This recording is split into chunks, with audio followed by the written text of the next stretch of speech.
JFrog researchers have uncovered two high-severity vulnerabilities in the n8n AI-powered automation platform that could allow attackers to remotely execute malicious code. The flaws, which affect both JavaScript and Python execution, are considered very easy to exploit and highlight the growing security risks of, say it with me folks, AI-driven automation tools.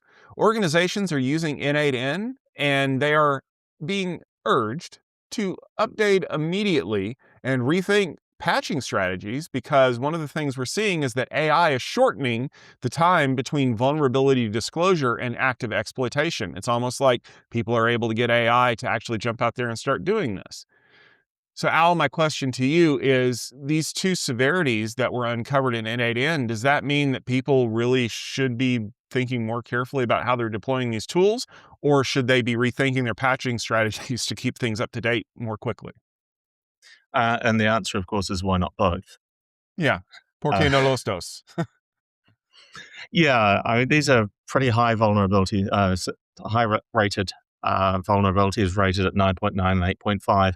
They're both remote code execution vulnerabilities. So this is the ability to run JavaScript, which is the 9.9, or Python code, 8.5, a little harder to achieve. But running that code inside whatever platform you're using n8n. And n8n is a workflow automation tool that uses essentially agentic AI in the background. Consequently, this falls into our top theme of today, security for your agents. Uh, a couple of elements in this. One is that the n8n platform can be run as a cloud service, in which case, or consumed as a cloud service, in which case you should be consuming the latest released version at all times. That's what cloud services are about, right? You rapidly release all of the latest versions. I hope the cloud providers that are delivering, or at least the n8n cloud service does this.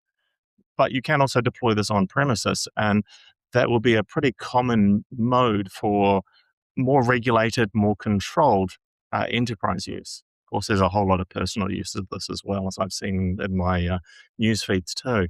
Uh, Fundamentally, if you're running it on premises, you have to keep it patched and updated. And there's nothing specific to n8n that is here a vulnerability due to the speed at which AI tools can scan and discover faults.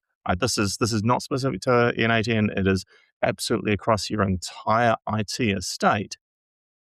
AI tools can find and manipulate and exploit these security vulnerabilities very rapidly, far faster than a highly skilled human being, and certainly faster than the script kiddies who used to be your biggest concern.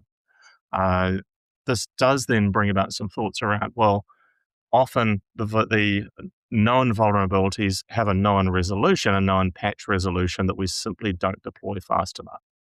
Now, if most vulnerabilities were never exploited in the wild, this wasn't so much of a concern. But if now it's conceivable that every vulnerability will be exploited within hours to days of it being known to somebody or discovered, that does then make us think about, how quickly can I get patches out? How quickly can I safely get patches out?